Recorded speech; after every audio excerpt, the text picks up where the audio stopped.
Jika kamu pernah minta bantuan ke ChatGPT, tapi hasilnya kaku banget kayak robot, ataukah minta ringkasan artikel, tapi isinya malah nggak nyambung, nonton video ini sampai selesai. Problem seperti ini belum tentu karena AI-nya, tapi bisa jadi cara kamu ngomong ke AI. Dan kabar baiknya, itu bisa diperbaiki, bahkan orang awam sekalipun. Yap, di video kali ini, saya akan membahas salah satu skill yang penting di era AI ini, agar hasil dari AI jauh lebih bagus, lebih relevan, dan bermanfaat. Namanya adalah prompt engineering. Secara pengertian, prompt engineering sebenarnya itu simple banget. Skill ini adalah cara kita memberikan instruksi ke AI menggunakan teks. Jadi, kalau kamu pernah ngetik sesuatu ke ChatGPT, itu namanya prompt. Tetapi, bikin prompt yang efektif itu butuh skill.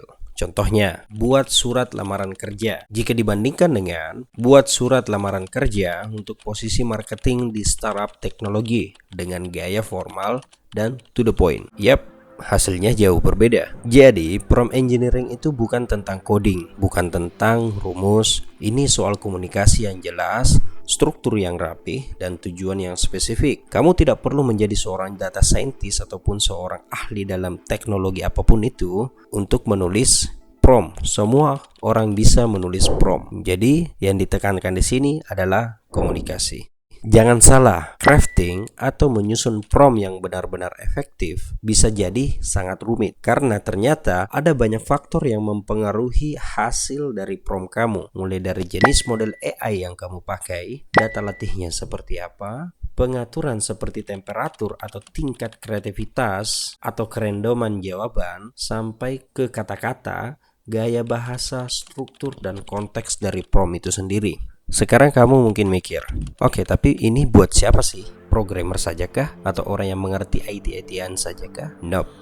Kalau kamu adalah seorang pelajar yang pengen AI bantu mikir rangkuman buku misalnya, ataukah kamu seorang kantoran yang sering bikin email misalnya ke atasan, ataukah kamu adalah UMKM yang pengen deskripsi produk kamu lebih menarik, atau bahkan kamu seorang konten kreator yang lagi mencari ide, maka prompt engineering adalah skill yang akan bikin hidup kamu lebih mudah, lebih produktif, dan bisa lebih menghemat waktu.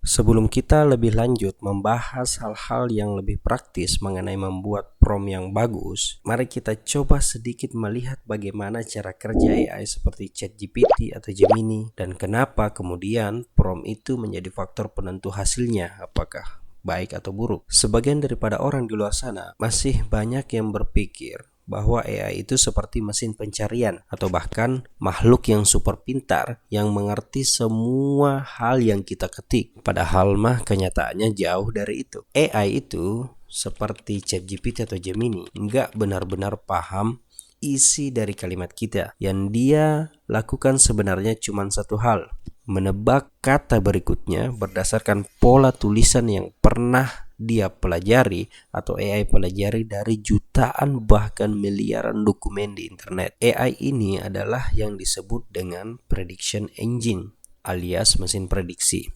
Jadi cara kerjanya seperti ini. Setiap kali kamu mengetik sebuah prompt, AI akan membaca kata demi kata atau bahasa teknisnya token demi token. Token ini bisa berupa satu kata, sebagian daripada kata, bahkan ada tanda baca.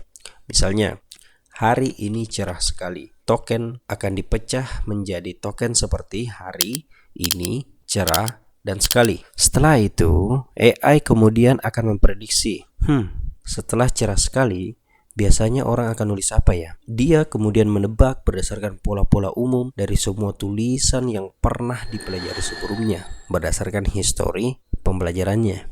Tebakannya bukan cuma satu. AI sebenarnya menghitung berbagai kemungkinan. Bisa 2, 3, bahkan ratusan atau bahkan ribuan dengan persentase-persentase tertentu.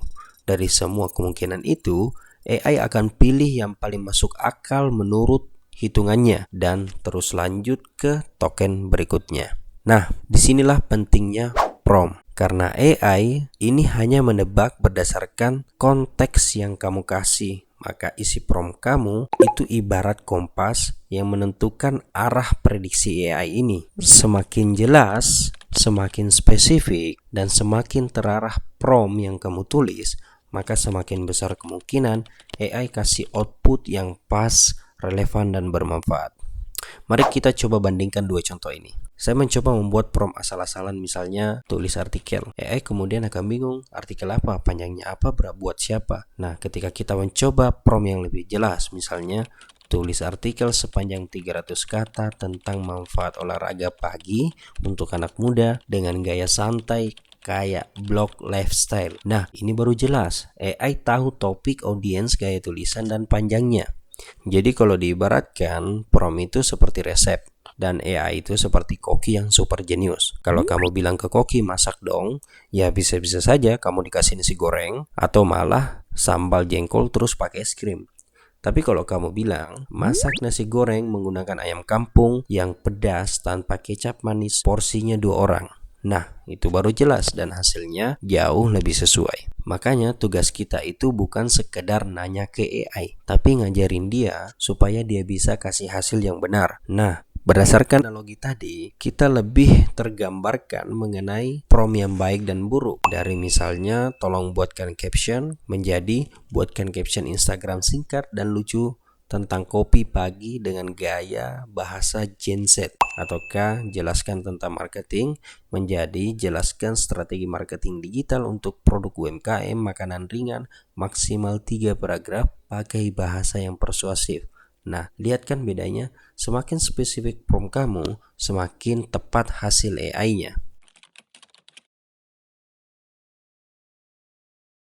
Ada beberapa aturan emas agar prompt kamu nggak ngawur lagi. Yang pertama itu, spesifik itu lebih baik. Jangan minta AI buat puisi, tapi buat puisi 4 baris tentang hujan dengan gaya Khairil Anwar misalnya. Lalu yang kedua, tentukan gaya dan format dari awal. Ya, kamu tinggal bilang gunakan nada formal misalnya, atau tampilkan dalam bentuk daftar, atau tuliskan sebagai email resmi. Jangan berharap AI bisa menebak sendiri. Aturan emas yang ketiga, iterasi itu normal. Kalau hasil pertama nggak pas, ubah promptnya, coba versi yang lain. Prompt engineering itu proses eksperimen. Kamu mengulang sampai mendapatkan hasil yang pas dan relevan, itulah eksperimen. Kamu bisa bermain-main dengan panjangnya prompt atau struktur kalimat, bahkan gaya bahasa.